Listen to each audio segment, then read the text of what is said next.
ഈ ഡൈവോഴ്സ് കൊണ്ട് വളരെ ഏറെ ബുദ്ധിമുട്ടുണ്ടാകുന്നത് അവർക്കുണ്ടാകുന്ന ജനിക്കുന്ന മക്കൾക്ക്. പെണ്ണൊരുമ്പെട്ടാൽ എന്ന് കേട്ടിട്ടുണ്ടല്ലോ, അതാണ്. പിന്നെ പെണ്ണൊരുമ്പെട്ടാൽ എന്ന് പറഞ്ഞാൽ പുരുഷനെ സംബന്ധിച്ചും അത് തന്നെ. വൈഫിനെ ഒരു പാഠം പഠിപ്പിക്കണം. ഇപ്പോഴത്തെ ഒരു കൂടുതൽ ട്രെൻഡ് എന്ന് പറയുന്നത് അമ്മമാര് തന്നെ കുട്ടികളെ ഉപേക്ഷിച്ചൊക്കെ പോകുന്നുണ്ട്. വൈഫ് പറയുന്നതെല്ലാം അതിനെ നെഗറ്റീവ് ആക്കിക്കൊണ്ട് ഹസ്ബൻഡ് മുന്നോട്ട് വരുന്നു. അങ്ങനെ വരുമ്പോഴും കോടതിക്ക് പെട്ടെന്ന് തീർപ്പ് കൽപ്പിക്കാൻ പറ്റത്തില്ല. പക്ഷേ പ്രശ്നങ്ങളും കൂടിയിട്ടുണ്ട്. അതേപോലെ തന്നെ ഈ ഒരു നിയമം ഉള്ളത് കൊണ്ട് പലരും ഈ നിയമത്തെ ചൂഷണം ചെയ്യാനും ശ്രമിക്കുന്നുണ്ട്. ജയം എപ്പോഴായാലും ഈ DV ആക്ടിലൊക്കെ എല്ലാവരും ഒന്നും ചൂഷണം ചെയ്യുന്നില്ല, എങ്കിലും അവർക്ക് നീതി കിട്ടുന്നുണ്ട്. സേഫ് ഗാർഡ് എൻ്റർടൈൻമെൻറ്റ്സ് ഇന്ന് കുടുംബവുമായി സംബന്ധിച്ച നിയമപരമായ ഒരു വിഷയമാണ് കൈകാര്യം ചെയ്യുന്നത്.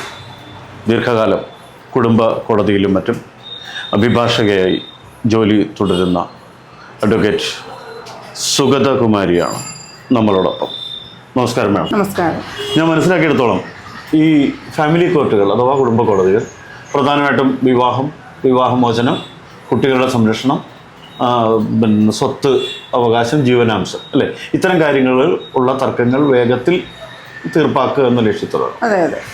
84-ലാണ് ഈ ആക്ട് നിലവിൽ വന്നത്. പക്ഷേ ഈ സമീപകാലത്ത് ഫാമിലി കോർട്ടുകളെ അപ്രോച്ച് ചെയ്യുന്ന ദമ്പതികളുടെ അല്ലെങ്കിൽ ഫാമിലികളുടെ എണ്ണം വർദ്ധിച്ചിട്ടുണ്ട് എന്നാണ് നിരീക്ഷണം. തീർച്ചയായിട്ടും ഒരുപാട് വർദ്ധിച്ചു. അതെ, ഈ വർധനവ് ശരിക്കും ഫാമിലി കോർട്ടിൽ എത്തേണ്ട ഒരു വിഷയത്തെ ഉള്ളിൽ സൂക്ഷിച്ച് കുടുംബ പ്രശ്നമായി സഹിച്ച് ജീവിക്കുന്നവരുടെ എണ്ണത്തെയാണോ സൂചിപ്പിക്കുന്നത്, എണ്ണത്തിൽ വ്യത്യാസമാണോ സൂചിപ്പിക്കുന്നത്, അതോ നിയമപരമായി ഇത്തരം പ്രശ്നങ്ങളിൽ പരിഹാരം കാണാനുള്ള പുതിയ തലമുറയുടെ അല്ലെ പുതിയ കാലത്തിൻ്റെ ഒരു നീക്കവും നിലയിലാണോ മനസ്സിലാക്കേണ്ടത്?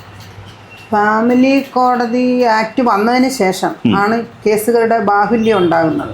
അതിനു മുൻപ് അത്രയും കേസുകൾ ഉണ്ടായിട്ടില്ല. അപ്പം ഒരുപാട് പേര് കാത്തിരുന്ന ഒരു ആക്ട് ഉണ്ടായി. അപ്പോൾ അതനുസരിച്ച് അവർ കോടതിയെ അപ്രോച്ച് ചെയ്യുന്നു, റിലീഫ് കിട്ടുന്നു. പക്ഷേ കേസുകളുടെ ബാഹുല്യം കാരണം അതിൻ്റെ നടപടികൾ ഒരുപാട് നീക്കം ഉണ്ടാകുന്നു, വൈകുന്നുണ്ട്. അതാണ് മനസ്സിലായത്. പിന്നെ ഈ കുടുംബ കോടതിയെ അപ്രോച്ച് ചെയ്യുന്ന, അതായത് റിലീഫിന് വേണ്ടി വരുന്ന ആൾക്കാർ നിയമം ചൂഷണം ചെയ്യുന്നുണ്ട്, ആക്ടുകൾ ചൂഷണം ചെയ്യുന്നുണ്ട്. അല്ലാതെ ആക്ച്വലി റിലീഫിന് വേണ്ടി മാത്രമുള്ള ആൾക്കാരും ഉണ്ട്. യഥാർത്ഥ കേസുകളുണ്ട്, വ്യാജ കേസുകളും ഉണ്ട്. അതാണ് എൻ്റെ ഈ പ്രൊഫഷനിൽ എനിക്ക് മനസ്സിലാക്കാൻ കഴിഞ്ഞത്. അതായത് ആക്ട് സെക്ഷൻസ് ഒക്കെ ചൂഷണം ചെയ്യുന്നുമുണ്ട്, എന്നാൽ ചൂഷണം ചെയ്യാതെ കോടതിയെ അപ്രോച്ച് ചെയ്ത് റിലീഫിന് വേണ്ടി വരുന്നവരും ഉണ്ട്. രണ്ട് തരത്തിൽ ഉണ്ട് എന്നാ എൻ്റെ ഒരു അഭിപ്രായം. നമ്മൾ ശരിക്കും മനസ്സിലാക്കേണ്ടത് ഇതൊരു നിയമത്തെ ഉപയോഗിക്കാനുള്ള ആൾക്കാരുടെ സന്നദ്ധത വർദ്ധിച്ചതാണോ അതോ പ്രശ്നങ്ങൾ കൂടിയതാണോ? എണ്ണം കൂടുതൽ കാണുന്നുണ്ട്, പ്രശ്നങ്ങളും കൂടിയിട്ടുണ്ട്, രണ്ടും സംഭവിക്കുന്നുണ്ട്. പ്രശ്നങ്ങളും കൂടിയിട്ടുണ്ട്. അതേപോലെ തന്നെ ഈ ഒരു നിയമം ഉള്ളത് കൊണ്ട് പലരും ഈ നിയമത്തെ ചൂഷണം ചെയ്യാനും ശ്രമിക്കുന്നുണ്ട് എന്നാ എനിക്ക് മനസ്സിലാക്കാൻ കഴിയും. ശരിക്കും ഇപ്പം ഡൊമസ്റ്റിക് വയലൻസിനകത്ത് അനാവശ്യം ഉൾപ്പെടുത്താൻ, പോക്സോ ഉൾപ്പെടുത്താൻ ശ്രമിക്കുക, അല്ലേ, അങ്ങനെയൊക്കെയുള്ള നീക്കങ്ങൾ ഉണ്ടാകുന്നുണ്ട്. അപ്പോൾ അതിനെയൊക്കെ പ്രിവെന്റ് ചെയ്യാൻ വേണ്ടി നമ്മളുടെ നിയമ സംവിധാനം എത്രമാത്രം കാര്യക്ഷമമായി പ്രവർത്തിക്കുന്നുണ്ടായിരിക്കാം? ഒരുപാട് പ്രവർത്തിക്കുന്നുണ്ട്. ഒരുപാട് പേർക്ക് റിലീഫ് കിട്ടുന്നുമുണ്ട്. പക്ഷേ അതേപോലെ തന്നെ ചൂഷണം ചെയ്യുന്ന ആൾക്കാരുണ്ടല്ലോ, അവർക്കും വിധി വരുമ്പോൾ നെഗറ്റീവായിട്ടും വരുന്നുണ്ട്. തെളിവുകൾ മാത്രം വെച്ചാൽ കോടതിക്ക് ഇത് ചെയ്യാൻ പറ്റും.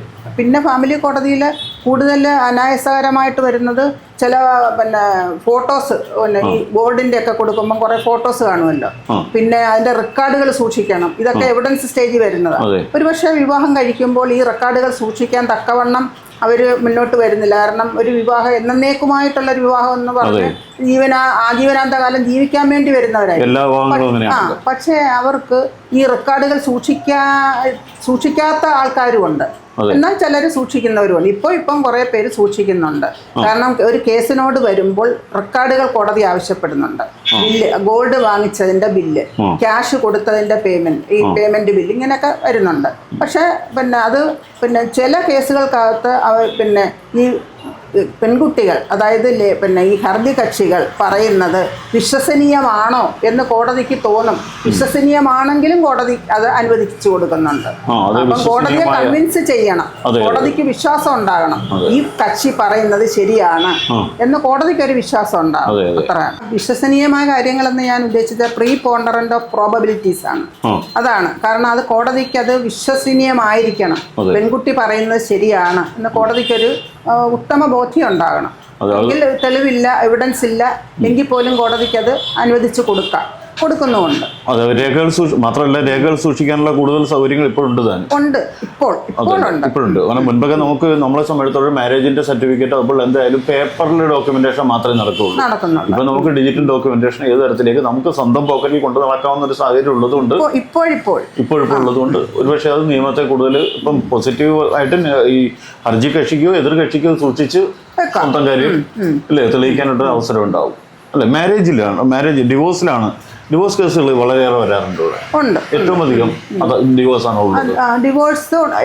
ഡിവോഴ്സും ഉണ്ട്, റിട്ടേൺ ഓഫ് പേട്രിമണിക്കുള്ളതുണ്ട്, എല്ലാം ഈക്വലായിട്ടാണ് ഉള്ളത്. പിന്നെ കുട്ടിയുടെ കസ്റ്റഡിക്ക് വരുന്നുണ്ട്. വിവാഹം കഴിച്ച് ചില പിന്നെ ഭർത്താക്കന്മാർ കുട്ടിയെ കസ്റ്റഡിയിൽ എടുത്തിട്ട് വൈഫിനെ ഉപേക്ഷിക്കുന്നുണ്ട്. ചില വൈഫ് കുട്ടിയെ കസ്റ്റഡിയിൽ എടുത്തിട്ട് ഭർത്താവിനെ ഒരു പാഠം പഠിപ്പിക്കാം ഞാൻ കൊടുക്കുന്നില്ല എന്ന് പറഞ്ഞ് അവരെയും കോടതി കയറ്റി ഇങ്ങനെ ഹരാസ് ചെയ്യുന്നുണ്ട്. പല തരത്തിലാണ്. നമുക്ക് ഒരു കാര്യത്തിനെ സംബന്ധിച്ച് ഒരു പ്രെഡിക്റ്റ് ചെയ്യാൻ പറ്റുന്നില്ല. ഈ പെൺകുട്ടിയാണോ പറയുന്നത്, ആൺകുട്ടിയുടെ ഭാഗമാണോ ശരിയെന്ന്. പക്ഷെ രണ്ടുപേരും നിയമം പറഞ്ഞ് മുന്നോട്ട് കോടതിയെ സമീപിക്കുന്നുണ്ട്. അതെ, പക്ഷെ അവിടെ പൊതുവിൽ ഇതിനകത്ത് ഒരു കൂടുതൽ സഹായം സ്ത്രീകൾക്ക് ലഭിക്കാനുള്ള സാധ്യത, സ്ത്രീകൾക്ക് അനുകൂലം എന്ന് നമ്മൾ കരുതുന്ന പൊതു നിയമങ്ങളുടെ സപ്പോർട്ടിൽ വരില്ലേ? പൊതു നിയമങ്ങൾ എന്ന് പറഞ്ഞാൽ ഈ ആക്ടിൽ പറയുന്ന നിയമങ്ങൾ സ്ത്രീകൾക്ക് അനുകൂലമായി കൂടുതലായി നിൽക്കും എന്ന് പൊതുസമൂഹം കരുതുന്ന കുറേ നിയമങ്ങൾ ഉണ്ട്. അത് ഈ DV ആക്ട് പോലെയുള്ള കാര്യങ്ങൾ. പക്ഷെ DV ആക്ടിലായാലും 6 മാസത്തിനുള്ളിൽ കേസ് തീർക്കണമെന്ന് പറഞ്ഞിട്ട് വർഷങ്ങൾ കഴിഞ്ഞും വരുന്നുണ്ട്. അത് കേസുകളുടെ ബാഹുല്യം കൊണ്ടാണ്. അതുകൊണ്ടാണ് അങ്ങനെ വരുന്നത്. കാരണം ഒരു ദിവസം ഒരു കോടതി കേസ് വിളിക്കുമ്പം MC DV ആക്ട് പ്രധാനമായിട്ടും വരുന്ന MC ആണല്ലോ. ആ MC കേസ് വിളിക്കുമ്പോൾ എത്ര MCകളാണ് ഒരു ദിവസം വിളിക്കുന്നത്? കോടതിക്ക് അങ്ങനെ ഇത് ഒരുമിച്ച് തീർക്കാൻ പറ്റും. പിന്നെ ഓരോ കേസ് വിളിക്കുമ്പോഴും ഓരോ തർക്കങ്ങൾ, പുതിയ തർക്കങ്ങളാണ് കൊണ്ടുവരുന്നത്. വൈഫ് പറയുന്നതെല്ലാം അതിനെ നെഗറ്റീവ് ആക്കിക്കൊണ്ട് ഹസ്ബൻഡ് മുന്നോട്ട് വരുന്നു. അങ്ങനെ വരുമ്പോഴും കോടതിക്ക് പെട്ടെന്ന് തീർപ്പ് കൽപ്പിക്കാൻ പറ്റത്തില്ല. പക്ഷെ ജയം എപ്പോഴായാലും ഈ DV ആക്ടിലൊക്കെ എല്ലാവരും ഒന്നും ചൂഷണം ചെയ്യുന്നില്ല, എങ്കിലും അവർക്ക് നീതി കിട്ടുന്നുണ്ട്. മിക്കപ്പോഴും ഇത് രണ്ടുപേരുടെ ആവശ്യമല്ലാത്തൊരു സാഹചര്യം വരും ഈ ഡിവോഴ്സ്. ഇപ്പൊ ഞാൻ കൊടുക്കും ഇപ്പോഴും പിന്നെ മ്യൂച്വൽ കൺസെന്റ് ഇല്ലാത്ത ചില സാഹചര്യങ്ങൾ. അപ്പോ അതൊരാൾ ബോധപൂർവം ചെയ്യുന്നതായിരിക്കും, ഇയാൾക്ക് ഞാൻ കൊടുക്കില്ല, മ്യൂച്വൽ കൺസെന്റ് വരുന്നില്ല അവിടെ. അത്തരം സാഹചര്യങ്ങളിൽ ഒരാൾക്ക് യഥാർത്ഥ നീതി നിഷേധിക്കപ്പെടുകയാണ് ചെയ്യുന്നത്. അത്തരം സാഹചര്യങ്ങളിൽ കുടുംബ കോടതികൾക്ക് എങ്ങനെ ഇടപെടാൻ കഴിയും? കുടുംബ കോടതികൾക്ക് ഇടപെടാൻ കഴിയുന്ന തെളിവുകൾ വെച്ച് നോക്കുമ്പം പിന്നെ ഡൈവോഴ്സ് കൊടുക്കേണ്ടതാണോ എന്ന ഒരു ക്വസ്റ്റ്യൻ വരും. ഒരു വൈഫ് ഇപ്പോൾ അപ്രോച്ച് ചെയ്യുന്നു കോടതിയെ, എനിക്ക് ഇന്ന സംഗതിക്ക് പിന്നെ ഡൈവോഴ്സ് കിട്ടണം എന്ന് പറയുമ്പോൾ ഗ്രൗണ്ട് ഉണ്ട്. ആ ഗ്രൗണ്ട് വെച്ച് കൊടുക്കുമ്പോൾ അത് ആ ഗ്രൗണ്ട് കോടതിക്ക് പിന്നെ തെളിവ് വെച്ച് വരുമ്പോൾ ചിലപ്പം കോടതി അത് ആ ഡൈവോഴ്സ് കൊടുക്കും. ഹസ്ബൻഡ് അല്ലെങ്കിൽ വൈഫാണ് എഗെയിൻസ്റ്റ് ആയിട്ട് നിൽക്കുന്നതെങ്കിലും ആ പറഞ്ഞ ഗ്രൗണ്ട് പ്രകാരം കോടതിയെ സമീപിക്കുമ്പോൾ കോടതിക്ക് ആ ഗ്രൗണ്ട് കൺവിൻസ് ആണെങ്കിൽ കോടതി ഡൈവോഴ്സ് കൊടുക്കും. അപ്പോൾ ഇവരുടെ ഡിഫൻസിനെ ഓവർകം ചെയ്യാൻ പറ്റും കോടതിക്ക്. അത്തരം ചില കേസുകളുണ്ട്. പക്ഷെ പൊതുവിൽ അങ്ങനെ ചില ആൾക്കാർ കാണുന്നുണ്ട്, കരുതുന്നുണ്ട്. ഞാൻ വിചാരിച്ചാൽ ഈ ഡിവോഴ്സ് നീട്ടിക്കൊണ്ട് പോകാം. അത് തീർച്ചയായിട്ടും പെണ്ണൊരുമ്പെട്ടാൽ എന്ന് കേട്ടിട്ടുണ്ടല്ലോ, അതാണ് അതങ്ങനെ നീട്ടിക്കൊണ്ട് പോകാൻ കഴിയും. പിന്നെ പെണ്ണൊരുമ്പെട്ടാൽ എന്ന് പറഞ്ഞാൽ പുരുഷനെ സംബന്ധിച്ചും അത് തന്നെ. വൈഫിനെ ഒരു പാഠം പഠിപ്പിക്കണം, ഞാൻ ഇപ്പോഴെങ്കിലും ഡൈവോഴ്സ് എടുക്കുന്നു, അല്ലെങ്കിൽ അവള് വേറെ കല്യാണം കഴിക്കണ്ട. വൈഫ് വിചാരിക്കും അയാൾ ഇപ്പോഴെങ്കിലും വേറെ പോയി കല്യാണം കഴിക്കണ്ട എന്ന് വിചാരിക്കുമ്പോഴും നീട്ടി വേണമെങ്കിൽ കൊണ്ടുപോകാം. പക്ഷെ ഇതൊന്നുമില്ലാതെ ഉള്ളത് വാങ്ങിച്ചുകൊണ്ട് മ്യൂച്വൽ കൺസെന്റിലും ഡൈവോഴ്സ് കൊടുക്കാം. മനസ്സിലായോ? ജോയിന്റ് പെറ്റീഷൻ മൂലം ഡൈവോഴ്സ്. അപ്പോൾ പലപ്പോഴും ഈ ഡിവോഴ്സ് ഒരു പോസിറ്റീവ് വശമാണെന്ന് എനിക്ക് തോന്നിയിട്ടുണ്ട്. എന്ന് പറഞ്ഞാൽ നിയമം നൽകുന്ന ഒരു അവകാശമാണ്. കാരണം നമ്മൾ വിവാഹം കഴിക്കുന്നത് അടുത്ത ആഴ്ച പിരിയാനോ അല്ലെങ്കിൽ ഒരിക്കലും പിരിയാനോ അല്ല. എങ്കിലും സാഹചര്യങ്ങൾക്കനുസരിച്ച് എൻ്റെ ജീവിതം നഷ്ടപ്പെടുകയാണെന്ന് ഭാര്യയ്ക്കോ ഭർത്താവിനോ തോന്നിയാൽ അവർക്ക് മറ്റൊരു ലൈഫിലേക്ക് പോകാനുള്ള ഒരു അവസരം തുറന്നു കൊടുക്കുകയാണ് ഡിവോഴ്സിലൂടെ സംഭവിക്കുന്നത്. മ്യൂച്വൽ കൺസെന്റിൽ കൂടെ. അല്ലെങ്കിൽ അവർക്ക് രണ്ടുപേർക്കും പിരിഞ്ഞാൽ വേറൊരു ജീവിതം കിട്ടുമെങ്കിൽ ഒരു ജീവിതം മുഴുവൻ ഒരു സങ്കടത്തിൽ അല്ലെങ്കിൽ വേറൊരു ക്രൂരതയ്ക്ക് കീഴിൽ കഴിയുന്നതിനേക്കാൾ നല്ലതാണ് മറ്റൊരു ലൈഫിലേക്ക് പോകുന്നത്. വേർപിരിച്ച് രണ്ടുപേരും രണ്ടു വഴിക്ക് പോകും. അതെ, അങ്ങനെ ഡിവോഴ്സിന്റെ പോസിറ്റീവ് വശമുണ്ട് അല്ലേ?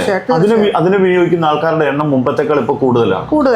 മുമ്പ് കുടുംബത്തിന്റെ അഭിമാനം അല്ലേ, സമൂഹത്തിന് മുമ്പിലുള്ള ചീത്തപ്പേര്, ഡിവോഴ്സ് ആയാൽ അത്തരം ചിന്തകളിൽ നിന്ന് മാറി സ്വയം ജീവിതം തിരഞ്ഞെടുക്കാനുള്ള ഒരു ധാരണയിലേക്ക് ജനങ്ങൾ എത്തി. തീർച്ചയായിട്ടും. കാരണം ഇപ്പോൾ പെൺകുട്ടികൾ വീട്ടുകാരെ ഒന്നുമില്ലാതെ നേരെ കോടതി വരിക, പിന്നെ വളരെ കറേജാണ് ഇപ്പോഴത്തെ പെൺകുട്ടികൾക്ക്. കോടതിയിൽ വരിക, ഡൈവോഴ്സ് ഫയൽ ചെയ്യുക, ജോയിന്റ് പെറ്റീഷൻ ആണെങ്കിൽ ഫയൽ ചെയ്യുക, 6 മാസത്തെ ഒരു ടൈം ഉണ്ടെങ്കിൽ അത് അഡ്വാൻസ് ചെയ്ത് കേസ് പിന്നെ ഇപ്പുറത്തോട്ട് എടുക്കുക, എന്നിട്ട് പിന്നെ ഡൈവോഴ്സ് വാങ്ങിച്ചു പോവുക അവരവരുടെ വഴിക്ക്. പിന്നെ എന്തെങ്കിലും ക്യാഷോ ഒക്കെ തിരികെ കിട്ടാനുണ്ടെങ്കിൽ ചില ഭർത്താക്കന്മാർ അതേപോലെ കൊടുക്കും.